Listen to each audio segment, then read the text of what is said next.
আচ্ছা, আজকে আমি ক্লাস 12-এর সেকেন্ড চ্যাপ্টার যেটা আমরা পড়ছিলাম, অর্থাৎ সেই সেকেন্ড চ্যাপ্টারের নাম হচ্ছে গিয়ে সপুষ্পক উদ্ভিদের যৌনজনন। সেই সপুষ্পক উদ্ভিদের যৌনজননের আন্ডারে আজকে আমরা পড়বো হচ্ছে দুটো জিনিস। একটা হচ্ছে পুংলিঙ্গধর উদ্ভিদের কী করে সৃষ্টি হয়, একটা স্ত্রীলিঙ্গধর উদ্ভিদের কীভাবে সৃষ্টি হয়। তো সেটাই আমরা আজকে বুঝবো। এবং এই ক্ষেত্রে এই যে পুংলিঙ্গধর উদ্ভিদের যে সৃষ্টি, তাকে বলা হচ্ছে মাইক্রোগ্যামেটোজেনেসিস। আর স্ত্রীলিঙ্গধর উদ্ভিদের যে সৃষ্টি, তাকে বলে মেগাগ্যামেটোজেনেসিস। তো এই মাইক্রোগ্যামেটোজেনেসিস আর মেগাগ্যামেটোজেনেসিস এই দুটো পদ্ধতি আমরা বুঝবো। এবং তার পাশাপাশি এই যে আমরা যখন মাইক্রোগ্যামেটোজেনেসিসটা যেটা পড়ব, সেটার মেন যে উপাদান অর্থাৎ যে রেণু বা স্পোর, তার গঠনটা বুঝে আমরা ওটার মধ্যে অগ্রসর হব কীভাবে হচ্ছে। তাহলে শুরু করা যাক যে আজকে টপিকটি। ওকে, তো লেটস স্টার্ট।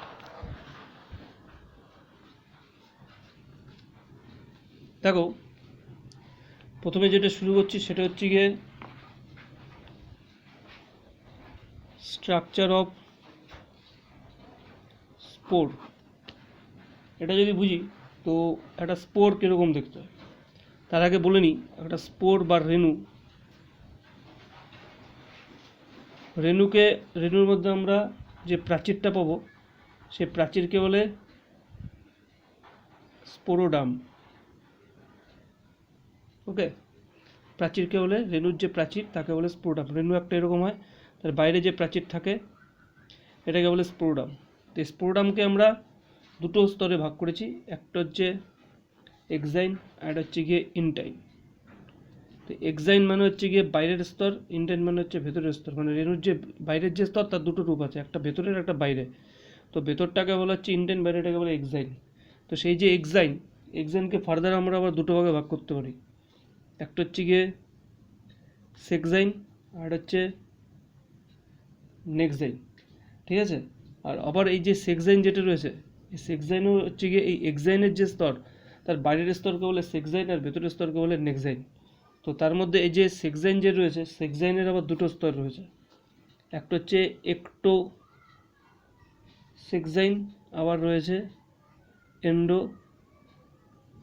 সেক্সাইন। অপরদিকে যে নেক্সাইন রয়েছে, এটা ভেতরে, এক্সাইনের ভেতরের যে স্তর, তার এরকম একটো আর এন্ডো দুটো রূপ আছে, অর্থাৎ একটো নেক্সাইন আর এটা হচ্ছে এন্ডো নেক্সাইন, ঠিক আছে। তো এই হচ্ছে গিয়ে মোটামুটি একটা রেণুর স্ট্রাকচার। আর একটু ডিটেলসে যদি বলি, একটা রেণুটা এরকম দেখতে হয়। ছবিটা যদি আমরা দেখি,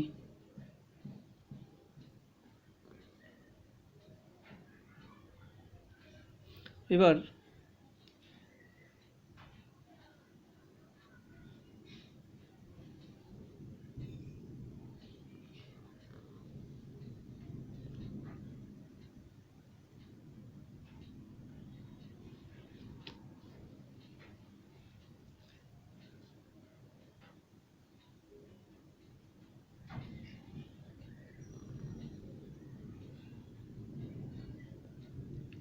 তো এটা হচ্ছে কি ওর এক্সাইন পার্ট, এটা রেণু বা স্পোরের, এই পুরোটা হচ্ছে এক্সাইন পার্ট।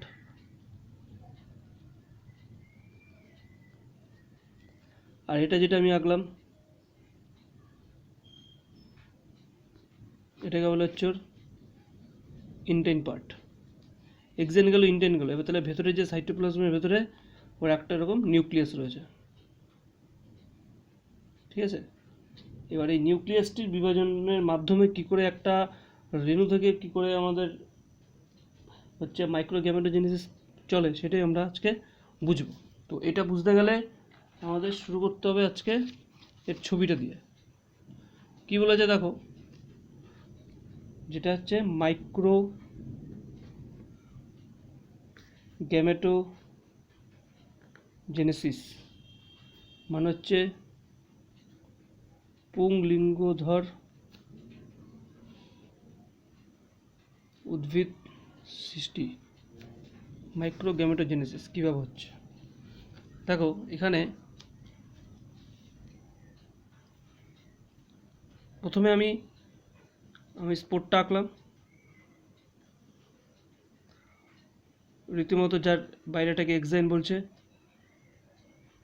ভেতরটাকে তোমরা ভালো জানে ইনটাইন। বলা হচ্ছে এর ভেতরে আমার একটা নিউক্লিয়াস রয়েছে। এবার সেকেন্ড স্টেজে ডেভেলপমেন্টটা কী করছে এখান থেকে দেখো। সেকেন্ড স্টেজে কী হয়, এই যে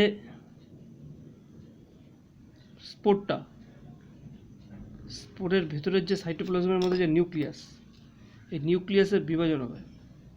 বিভাজনে এটা দুটো নিউক্লিয়াসে রূপান্তর হবে, একটা এরকম আর এটা এরকম, এবং এটা একটু বড় হবে যেটাকে আর এটা একটু ছোট হবে। এবার ছোটো কোষটা বড়টার থেকে পরস্পর থেকে একটু বিচ্ছিন্ন হবে, মানে পরস্পর থেকে একটু দূরে সরে যাবে, পরস্পর বিচ্ছিন্ন হয়ে যাবে। বিচ্ছিন্ন হয়ে গেলে এবং দুটো নিউক্লিয়াস পরস্পর থেকে বিচ্ছিন্ন বলতে একটু দূরে থাকবে, তারপরে এদেরকে কেন্দ্র করে এরকম একটা কোষের পাত তৈরি হবে সাইটোপ্লাজমের মধ্যে। তো এরকম দুটো অংশ তৈরি হলো। এই যে দুটো অংশ তৈরি হলো, এর মধ্যে এটাকে বলা হচ্ছে টিউব সেল বা নালিকা কোষ, আর এটাকে বলা হচ্ছে জেনারেটিভ সেল বা জনন কোষ। ঠিক আছে, এইবার থার্ড স্টেপে কী হবে, টিউব সেল আর জেনারেটিভ সেল তৈরি হলো। হওয়ার পর এই যে জেনারেটিভ সেল, এটাকে আমরা বাংলায় বলতে পারি জনন কোষ। ঠিক আছে, আর এটা হচ্ছে নালিকা কোষ। এবার যখন পরাগ সংযোগ হবে, এই অবস্থায় পরাগরেণুটি ফুলের গর্ভমুণ্ডের মধ্যে গিয়ে পড়বে। গর্ভমুণ্ডের থেকে পড়ার পর কী করবে, ও গর্ভমুণ্ড থেকে যে জলীয় একটা অংশ থেকে গর্ভমুণ্ডের মধ্যে, যাকে বলে স্টিগমাটিক ফ্লুইড, সেটাকে শোষণ করবে। শোষণ করলে কী করবে, ওর ভেতরে যে পরাগ রন্ধ্র বলে একটা অংশ থাকে বা জাম্পোর, যেটা আমি এই ছবিতে দেখাই, যে এখানটা হচ্ছে পরাগরন্ধ্র, এটাকে বলে পরাগরেণু রন্ধ্র থাকে। একটা পরাগরন্ধ্র বা ইংরেজিতে বলে জাম্পোর। এই জাম্পোরটা থাকে, এটা দিয়ে হচ্ছে একটা ছিদ্র আর কি। ঠিক আছে, এটা এর মধ্যে রয়েছে। এবার কী হবে, এটা যদি গর্ভমুণ্ডে পড়ার আগের অবস্থা যদি আমি বলি, তো কী হচ্ছে দেখো, টিউব সেল আর জেনারেটিভ সেল তৈরি হলো। দেন এটা ফার্দার এর মধ্যে বিভাজন হবে, এবং এর যে টিউব সেলটা আস্তে আস্তে এখান থেকে বিনিষ্ট হতে থাকবে। আর অপরদিকে যে জেনারেটিভ সেল, সেই জেনারেটিভ সেলটা এরকম একটু মাকুর আকৃতি ধারণ করবে।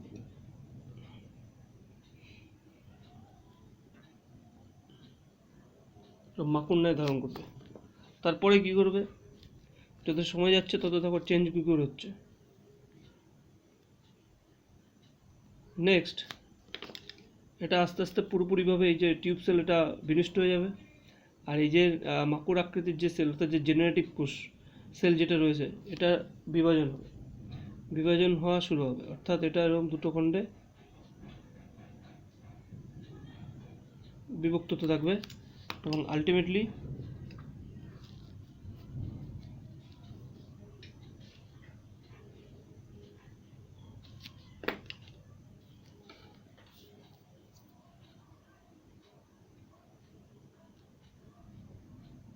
দুটো পুংকোষ তৈরি করবে, দুটো পুংকোষ তৈরি হবে এখান থেকে। তাহলে কোনটাই জেনারেটিভ কোষটা, আর টিউব সেলটা কিন্তু পুরোপুরি এখান থেকে ডিজেনারেট হয়ে গেছে, মানে নষ্ট হয়ে গেছে, বিলুপ্ত হয়ে গেছে। এবার এই যখন এই দুটো পুংকোষ হবে, তখন কি করবে, এই অবস্থায় ও একটা ফুলের গর্ভমুণ্ডে পড়ে, সেখান থেকে রস শোষণ করে ওর ইন্টেন্স স্তর দিয়ে। এবার ইন্টেনের মধ্যে রসটা কী করে শোষণ করে, তার কারণ হচ্ছে এখানে একটা রন্ধ্র থাকে, পরাগরন্ধ্র থাকে বা জাম্পোর থাকে, সেটা দিয়ে ও রস শোষণ করে এখানে জল ঢুকায় বা জলীয় অংশটা ঢুকায়। ঢোকানোর ফলে কী হবে, ও এই জায়গাটার যে ইন্টেনটা এখানে একটা পরাগ নালী তৈরি হয়। অর্থাৎ এখানটায়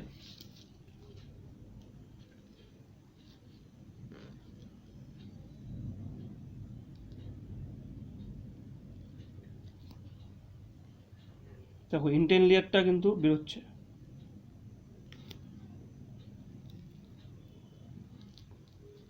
এক্সাইনটা বাইরে থাকে, তাহলে ইন্টেনটা এরকমভাবে এই কোষগুলোর ভেতরে সাইটোপ্লাজম উপাদানগুলোকে ঠেলে ঠেলে এরকম একটা পরাগ নালী সৃষ্টি করে। ঠিক আছে, এই পরাগনালীর ভেতরে আমার এই দুটো কোষ রয়েছে, হচ্ছে গিয়ে দুটো পুংকোষ। এইভাবে ও পরাগনালী তৈরি করে একটা ফুলের গর্ভমুণ্ডুর মধ্যে দিয়ে গর্ভদণ্ড হয়ে একদম নিচে চলে যায় ডিম্বাশয়ের কাছে। এইভাবে পুরো ওর ডেভেলপমেন্ট হয়। তাহলে পুরো বোঝা গেল। আরেকবার বলে দিচ্ছি। তাহলে মাইক্রোগ্যামেটোজেনেসিসে কী হচ্ছে, সেক্ষেত্রে স্পোরে এরকম এক্সাইন ইন্টেন থাকে, একটা পরাগরন্ধ্র থাকে যেটা দিয়ে ওর পরাগনালীটা বেরোবে। এবার মাইক্রোস্পোরোজেনেসিসের ক্ষেত্রে এরকম এক্সাইন ইন্টেন থাকে, এই নিউক্লিয়াসটা দুটো ভাগে ভাগ হবে, একটা টিউব সেলের রূপান্তর হবে, একটা জেনারেটিভ সেলের রূপান্তর হবে। তার মধ্যে টিউব সেলটা ধীরে ধীরে অবলুপ্ত হতে থাকবে আর জেনারেটিভ সেলটা বিভাজন হতে হবে। প্রথম মাকুর আকৃতি হবে, তারপরে বিভাজিত হতে থাকবে, হয়ে এরকম দুটো পুংকোষ তৈরি করবে। এবং এখানে সাইটোপ্লাজমিক উপাদানগুলো, এটা যখন একটা গর্ভমুণ্ডে পড়বে, সেখান থেকে গর্ভমুণ্ডের থেকে বিভিন্ন ধরনের এনজাইম গঠিত রস যখন শোষণ করবে, শোষণ করার পর ইন্টেনটা বাইরে বেরিয়ে আসবে, বাইরে বেরিয়ে এসে একটা পরাগনালী গঠন করবে। এত অবধি হচ্ছে গিয়ে মাইক্রোগ্যামেটোজেনেসিসের ডেভেলপমেন্ট। নেক্সট টপিক হচ্ছে গিয়ে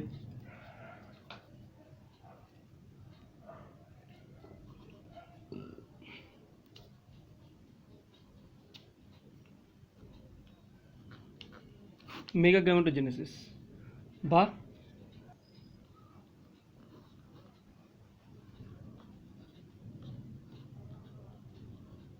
স্ত্রীলিঙ্গদের উদ্ভিদ।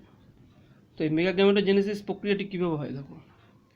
এটা বুঝতে গেলে আমাকে একটু পিছনে যেতে হবে, মানে কি করে একটা স্ত্রীলিঙ্গ উৎপত্তি হয় সেটা আমাকে বুঝতে হবে। তো একটা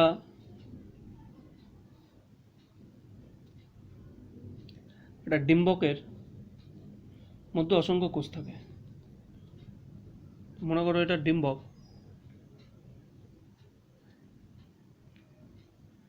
এই ডিম্বকের মধ্যে অসংখ্য কোষ থাকে, তার মধ্যে একটা পার্টিকুলার কোষ আমি দেখাচ্ছি অন্যান্য কোষের থেকে একটু, এটা যদি পুরোটা ডিম্বক হয় তার মধ্যে একটা পার্টিকুলার কোষ অন্যান্য কোষের থেকে সম্পূর্ণ আলাদা হয়ে বা তার থেকে একটু বড় সড়ো হয়ে একটা কোষে রূপান্তর হয়, যার নাম হচ্ছে গিয়ে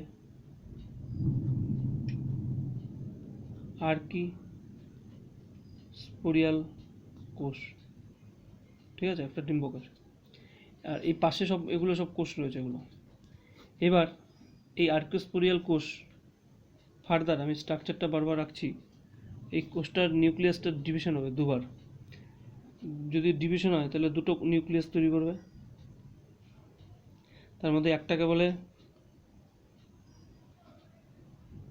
প্রাথমিক প্রান্তীয় কোষ আর এটাকে বলে প্রাথমিক রেণুধর কোষ। ঠিক আছে, অ্যাকচুয়ালি এটা মেগাগ্যামেটোজেনেসিসের স্টার্টিং, অর্থাৎ তার আগে মেগাগ্যামেটোজেনেসিসের আগে এটা যেটা হচ্ছে এটাকে বলে মেগাস্পোরোজেনেসিস, মানে কী করে রেণু মাতৃকোষটা তৈরি হয় সেটা দেখে তারপর আমরা মেগাগ্যামেটোজেনেসিসে ঢুকব। তাহলে কী বললাম, একটা ডিম্বকের অনেকগুলো কোষের মধ্যে একটা পার্টিকুলার অংশের কোষ অন্যদের থেকে একটু আলাদা হয়ে আর্কিস্পোরিয়াল কোষ গঠন করে, তারপর সেখান থেকে সেই কোষের নিউক্লিয়াসটি দুবার বিভাজিত হয়ে একটা একটা প্রাথমিক প্রান্তীয় কোষ আর একটা প্রাথমিক রেণুধর কোষ গঠন করে। 3 নম্বর স্টেপে কী হবে, 3 নম্বর স্টেপে এই যে প্রাথমিক যে প্রান্তীয় কোষটি নিউক্লিয়াসের, এটা ডিম্বকটার প্রাচীরটা তৈরি করতে ব্যবহৃত হবে। আর যে রেণুধর কোষটা ওটা এবার একটা স্ত্রী রেণু মাতৃকোষ হিসেবে এবার কাজ করবে। এটাই এখন একটা স্ত্রী রেণু মাতৃকোষ রূপে কাজ করবে। এইবার এই স্ত্রী রেণু মাতৃকোষটি বিভাজন হবে। এটা প্রথমে বিভাজিত হয়ে একটা থেকে এরকমভাবে বিভাজিত হয়ে দুটো নিউক্লিয়াস তৈরি করবে, সেখান থেকে ফার্দার বিভাজিত হয়ে 4টে নিউক্লিয়াসে রূপান্তর করবে। এবার এই 4টে নিউক্লিয়াসের মধ্যে মজার কথা হচ্ছে 3টে নিউক্লিয়াস নষ্ট হয়ে যায়, শুধুমাত্র একটা সক্রিয় রেণু মাতৃকোষ এখানটায় তৈরি হয়। অর্থাৎ আলটিমেটলি আমরা দেখতে পাচ্ছি, ছবিটাকে যদি ভালো করে করি তাহলে দেখা যাচ্ছে, ধরো এইটাকে আমি এরকম দেখাচ্ছি,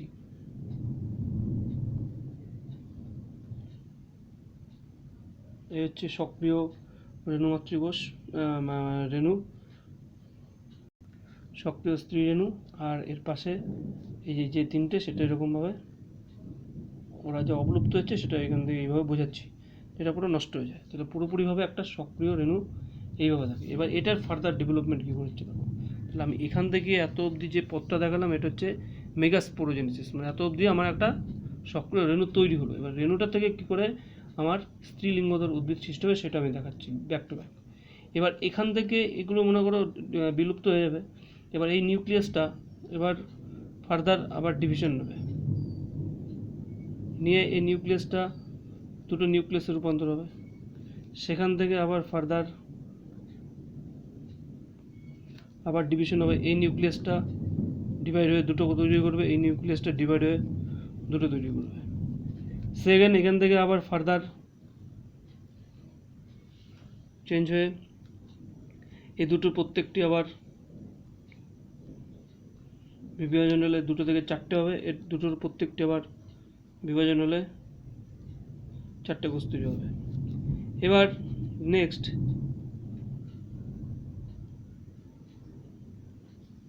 এই যে চারটের মধ্যে একটা আর এই চারটে থেকে একটা, হ্যাঁ, সামনে সেন্টারের দিকে মুভ করবে। তাহলে এই দুটো যদি কাছাকাছি আসে তো এরকম দুটো কাছাকাছি আসলো, আর বাকি তিনটে এখানে পড়ে থাকে, এখানে তিনটে পড়ে থাকে, ঠিক আছে। এবার সেকেন্ড এখান থেকে পরের স্টেপে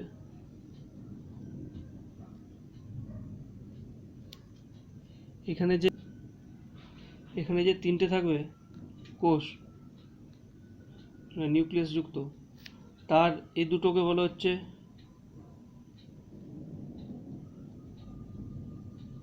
সহকারী কোষ, আর এই যে 3 নম্বরে যেটা এটা হচ্ছে আমাদের ডিম্বাণু। এই সহকারী কোষ আর ডিম্বাণু একসঙ্গে এটাকে বলে গর্ভযন্ত্র, এগ অ্যাপারচার, অর্থাৎ গর্ভযন্ত্র সহকারী কোষ আর ডিম্বাণু নিয়ে তৈরি হলো। এবার সেন্টারে দুটো ছিল, দুটো নিজেদের মধ্যে মিক্স হবে, মিক্স হয়ে এখানে যেটা তৈরি করবে তাকে বলে নির্ণীত নিউক্লিয়াস, অর্থাৎ এখানে একটা ডেফিনেটিভ নিউক্লিয়াস বা নির্ণীত নিউক্লিয়াস, এবং এর নেচার হচ্ছে 12, এটা মনে রাখতে হবে। আর বাকি যে তিনটে সাইডে ছিল এদেরকে বলে প্রতিপাদক কোষ সমষ্টি বা অ্যান্টিবোডাল সেল। তো এইভাবে টোটাল আমাদের একটা যে স্ট্রাকচারের মধ্যে 8টা কোষ নিউক্লিয়াসযুক্ত কোষ ছিল, তাদের তিনটে এদিকে আর একদম সেন্টারে দুটো, এটা যেটা তৈরি হলো এটাকে আমরা বলবো ভ্রূণস্থলী, ঠিক আছে। এই ভ্রূণস্থলী যেটা দেখালাম সেটা হচ্ছে এরকম থাকে। এই ভ্রূণস্থলীকে কেন্দ্র করে আমরা এখানে কতগুলো কোষ দেখবো ওর বাইরে, ঠিক আছে। এদেরকে বলা হচ্ছে ভ্রূণপোষক কলা।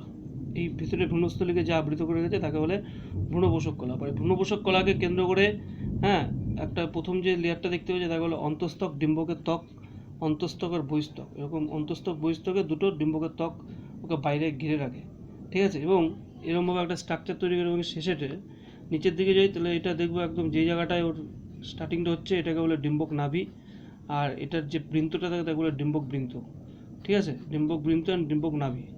এবার অপরদিকে এই যে একটা ফাঁকা অংশ আমরা দেখতে পাচ্ছি যে দুটোর মাঝে, এটাকে বলে ডিম্বক রন্ধ্র। এটা ভালো করে মনে রাখতে হবে, এটাকে ডিম্বক রন্ধ্র বলা হচ্ছে।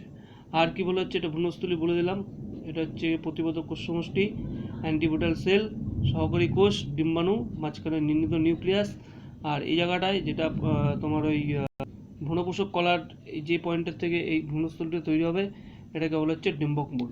তো এই হচ্ছে কি একটা গঠন, এই লাস্টেও এইভাবে ডেভেলপ হয়ে একটা পরিণত লিঙ্গধর উদ্ভিদে রূপান্তর হয়, এবং এটা হচ্ছে একটা পুরো পরিণত ডিম্বকের গঠন। আশা করি তোমরা বুঝেছো। এটা যদি না বুঝে থাকো, কোনো প্রশ্ন থাকলে আমাকে জিজ্ঞেস করতে পারো, আমি তোমাদের অ্যান্সারগুলো সব দিয়ে দেবো। তাহলে এত অবধি তোমাদের পড়া থাকবে।